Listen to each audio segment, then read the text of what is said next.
Bonjour, bonsoir à tous, à vous qui nous suivez partout dans notre chaîne Peniel Ministry officielle. C'est moi, votre humble serviteur Giro.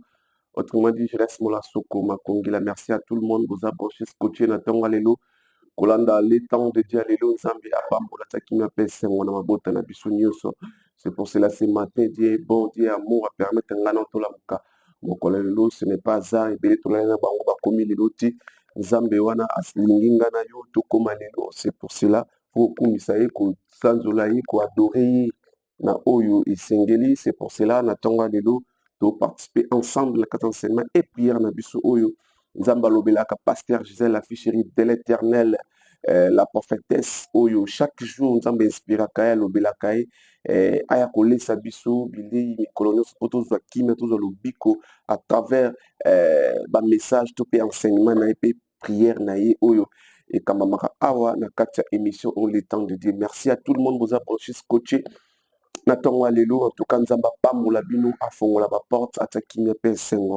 Il y a un problème aux anango, il y a toujours, il y a un problème aux ils dérange, il y a un problème aux et si la qualité, en tout cas, fait sa confiance dans Nzamba, il y a Pasteur Gisèle, la ficherie de l'éternel, vous a solution, vous a kimia, puis Nzamba, vous a les camions, côté les camions, à travers cette émission, le temps de Dieu. C'est pour cela que n'hésitez pas, appelle dans ce numéro-là, tu seras en contact avec notre pasteur, la ficherie de l'éternel, vous avez la communication, vous avez à prier pour nous, vous fixer un rendez-vous par rapport à la prière. C'est pour cela, ce matin, Nzambe wana tangola kanzambe wana lobaka salaka akusala na vie na yo akusala na problème aux anango problème musala na problème mukanda problème mabota yuza makamuno yo ko marcher te famille na yo mabezu simbate mais à travers cette émission le temps dédié Nzambe akokangola lobela yo akopesa kimia opia solution na problème wana ko hésiter te ebele oyo bapesa confiance na pasteur Gisèle baza solution et puis Nzambe sala déjà alobelaka bango mpe mikolo nyonso pasteur Gisèle priera pour na bango. En tout cas, merci à tout le monde. Vous avez branché scotché. Il y a dans les temps de Dieu, il y a des dons Nzambe à pas molata qui ne peut pas. Vous en avez besoin, oswa un t-shirt, il y a la ficherie de l'éternel. En tout cas, pour hésiter, benga bison va numéro ça, on a la contact direct. Dans l'équipe technique Mobimba, il y a la Peniel Ministry officielle. Vous avez t-shirt, vous avez polo oyo. Parce que, ils ont na Kinshasa, ils ont dans le monde, ils ont partout en Angleterre, en Londres, en Belgique, en Hollande, ils ont besoin de la Lacoste, polo. Il y a la ficherie de l'éternel. Ils allaient contacter le numéro Zawana, numéro à Londres. Vous allez contact direct au Oza Polo Nayo. Voilà, merci à tout le monde. Vous avez branché. Vous continuez à s'abonner à la chaîne Absol Peniel Ministry officielle. Nous avons pas au Kangola yo par rapport au s'abonner et puis partager. Moninga Onano à l'andi émission. On a l'andi Azul Bakon a partagé. Pour bénéficier de yo monter pesa pe moninga partager na moninga au Kangola yo. Akobaksa un plus na vie na yo. C'est pour cela na lobby merci na yo la libiso merci vraiment kalamete bomo na mama et to ba to balancer derrière ba photo na bozo mo na photo na ye après bozo enseignement et prière et puis bomo na photo maman pasteur Gisèle parce que ça moi na moi mes anniversaire na ye to balancer ba photo na ende bomo na wana.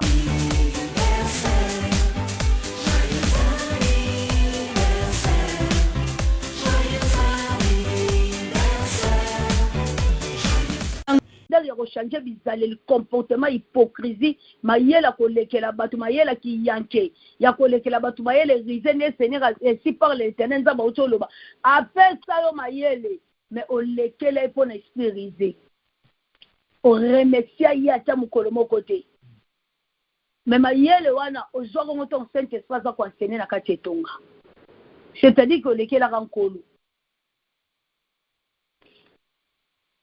Tu aimeras le Seigneur ton Dieu de tout ton cœur. Shikoyo, Pilate sorel maboka bi na boy nanga. Mais combien de makila ba innocents na kata mabota? Le jour là le Seigneur m'a dit au même la souffrance ou la maladie, mais ce n'est pas fini. Mais nazo bimiso de la lié. Abi lelo na ko bimiso dans une décision la bimiso na lié tata na maman. Nazo bimiso na lié wana. Le Seigneur m'a délivré. À Kangolinga, à Ebisinga le Kende. Toza suna lia tata, toza suna lia mamati. Et ça, c'est que Babette a le soleil de mes propres yeux. Et j'ai mon colonel, toza n'a pas kanga borote. Et j'ai battu belle aussi, sur ce qui décision, ça bon, on a lia tata la maman. bato na ebité mina mokili ko la benga mutaliboso a brisé a bébisi a picoli a dit c'est fini pour toi au bibi na lia tata na maman parce que tu as persévéré dans la profondité, tu as obéi à ma parole, tu fais ma volonté. Nandimi ko bimission na lia wana ale bima nyonso koya na cimetière yote pour yo déjà aussi le prix des rachats yango le fait de faire cette solution ça bolamu na vie pour pesa nzambe ko lemba tetala ko mona nzambe ba jeter tu dois payer tes dîmes tes offrandes bon monde na yo ba sacrifice no ba action de grâce na yo il faut payer même Philippiens 4:6 et intime solide natanga Philippiens 4:6 et le mina bisoni fais connaître l'Éternel tes besoins natanga Philippiens 4 le verset 6 Philippiens 4 le verset 6 naotanga na kombo na Yesu Christ de Nazareth.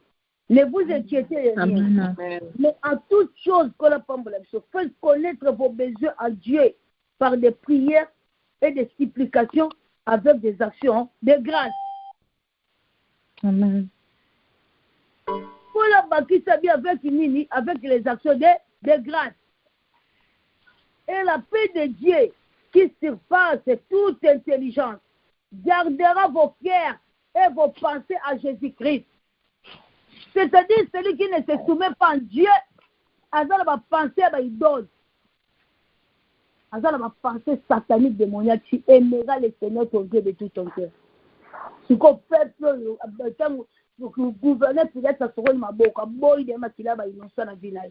Ko bana ne ba sambi samate, descendre ne ba sambi samate, nda kune mo na pasite, ce qu'on bino bo beta makila bo sambi samate pour makila ba innocent sa kati na binoti.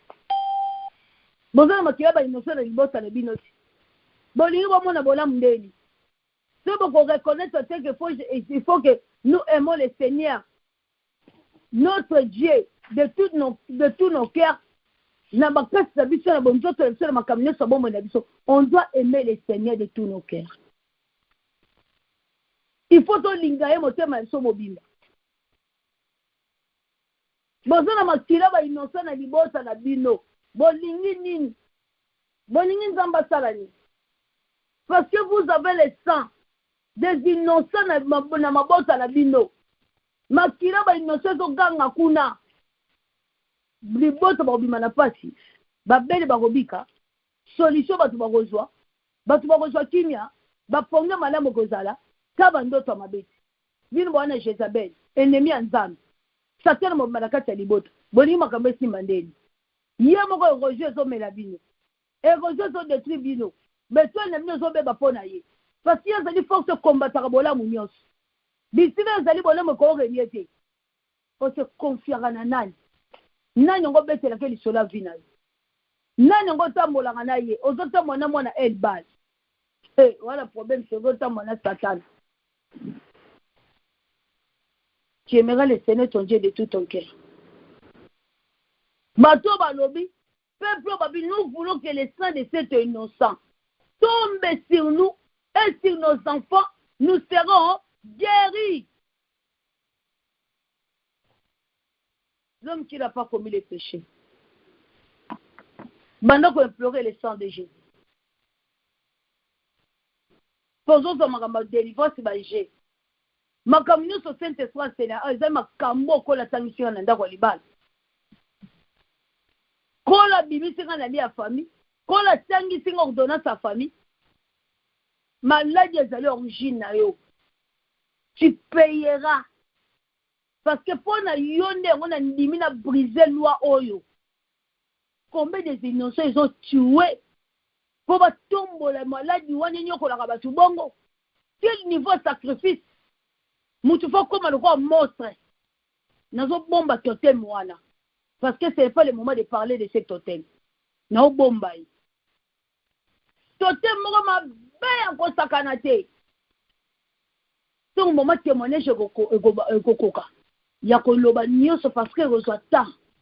parce que eza mulayi tala kaka pendant 10 ans yakobela pendant 10 ans chiko pendant 10 ans quel enseignement eza na kati chaque jour il a l'enseignement chaque jour il a l'enseignement chaque jour il a l'enseignement totem wana combien de sacrifices va pesa pour aza totem mabe ya kosakana te combien de sacrifices va pesa yi surtout que na Job azo parler sur le totem Job azo yebisa biso makambo ba totem azo parler biso bondoki ya bo totem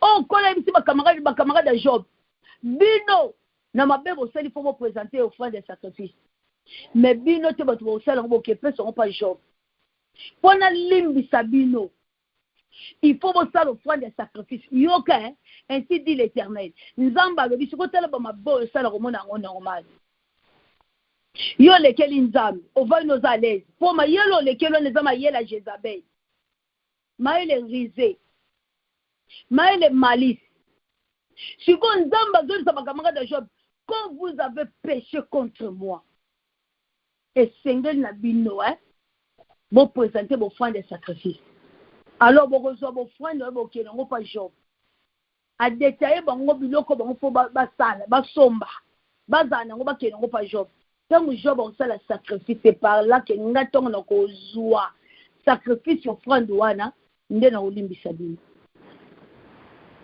abi mpo na mokili mosusu nzambe abi na mokili mosusu na mabele mosusu mokili mosusu bato bava mokili wana evivaka na mai oyo eutaka likolo evivaka na mai eutaka lola nde esalaka ke mokili wana evivre biso okanisaka mokili oyo to baso baplanète de Mars soki baplanète nini boye banini boyezaka donc eliko bakeza na mokili eza ebele même mpona oke lola eza baplace baosalisa biso ntango enoka azomata lola parce que Enoch marchait avec Dieu. Quand Enoch a matano, à chaque lieu Enoch a leka. Bato azo kuta na bango, akuta na lié ba prisonnier, bato a mabenza makanga bango na prison, akota bango na prison, akuta ni na ba ange ndenge na ndenge, akuta na ba niveau ya ndenge na ndenge pour que ne bisika nzambaza. Ezaka ba moko te pa oke lola, eza na ba lola, eza na ba likolo ebele. Amen. Implorer le sang de Jésus. Nous voulons que le sang de cet innocent tombe sur nous parce qu'il y a des innocents dans ma botte. Pour que tu vas bika, les autres sont comme makila sur les innocents. Il y a un petit peu biki sabiso. Makila est sans péché. Ouais, ça les soumouté. Il y a un petit peu biki sabiso. Il y a un petit peu neutraliser mais ngongwa ba innocent. C'est-à-dire dans ta vie tu dois payer des offrandes comme miraraté. Il faut payer offrande, pour payer ça. Il faut payer. Bon, c'est un problème. Vous avez péché contre Dieu. Shikoyo, bateka olisusu. Eza ndeni. Okolembate, okanzaba okolembate lo vina yo, okopesa kaka yako, okolembaka te. Parce que vous avez le sang des innocents. Quand la victime a camarade de Job, pour la ligne Sabino, ils ont senga bino pour vous présenter offrande.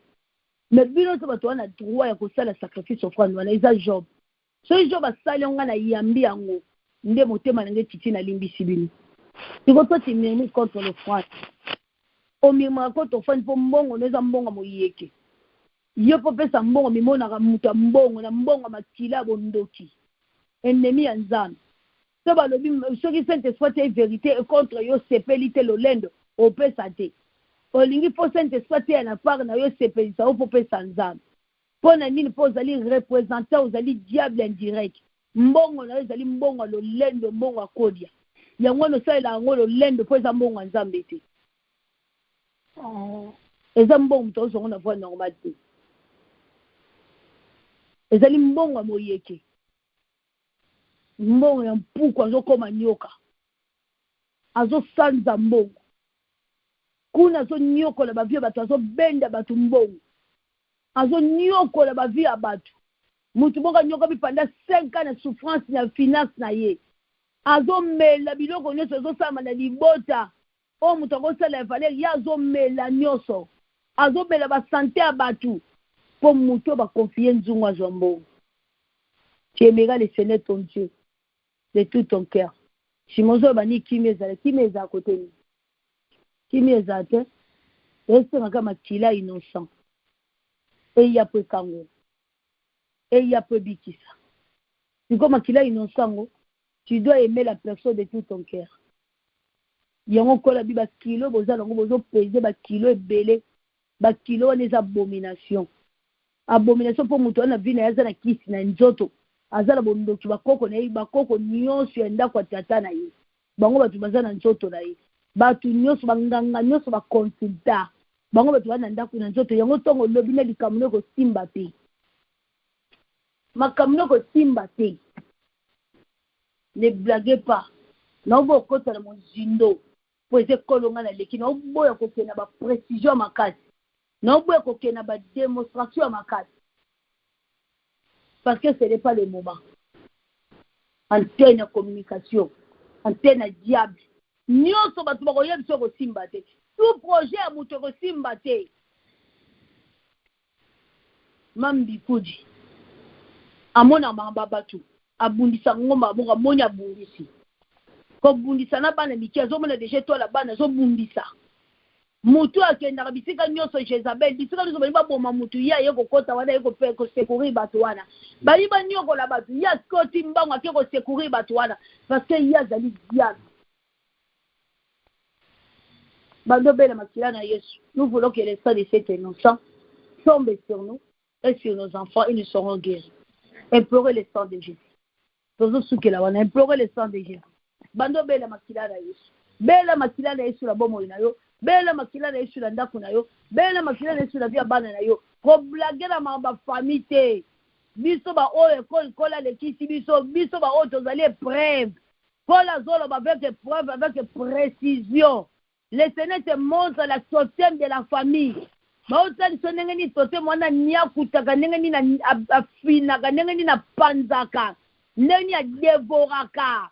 Le Seigneur m'a dit tu payeras. No biki so me ofuta parce que na ndimi na détruire loi wana na nzela na yo pona yo na ndimi alors ezoba nebele comment on peut-être et ce jour-là j'ai vu l'ange de Dieu entrer dans ma maison porte anda ko fonga mo automatique oti sala témoignage nanga eningi samabota Yesu nganga mayele eko ningi sabatu.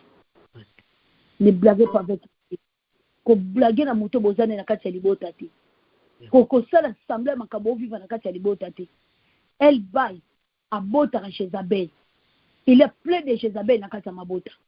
Yongo moni ba via ba tezo bonga te. Bato bazo beta makri. Bato bazo lela ndenge nyonso. Nzamba zotala ka batu boy. Parce que vous avez l'ennemi de Dieu direct na kati ya famille na dini. Maman aboti ba ennemi ya Nzambe. Banda ko élever Jésus. Banda ko pleurer le sang de Jésus. To bandi ko bondela la puissance du sang de l'agneau. Regardez comment Jésus a été accusé. Bato yo se ko kote la bato bana Jezabel na kati ya libota. Jezabel ennemi ya Nzambe yango la Bible nous dit dans Romains 8, il n'a pas épargné son propre fils. A épargné Yesu te pas mon a pas à crucifier parce que Jésus ayeko kote la bato yo bazali na Jezabel na mabota na bango. Jezabel qui dit Satan, Jezabel c'est l'ennemi direct de Dieu. Talana ndenge Jésus qui accusé et souffré. Na makambo ya salite pona ni pona mabota la biso ba Jezabel. Yoro mona ngolu nzamba zo sala parce qu'il y a un homme qui a versé son sang. Yoro mona makamso nzamba zo kita miséricorde dans bikisa. Mais il y a des gens qui crient dans la famille. Il y a des choses qui ne marchent pas dans la famille. Il y a des esprits de pétition. Il y a des esprits de répétition. Et si il faut répéter,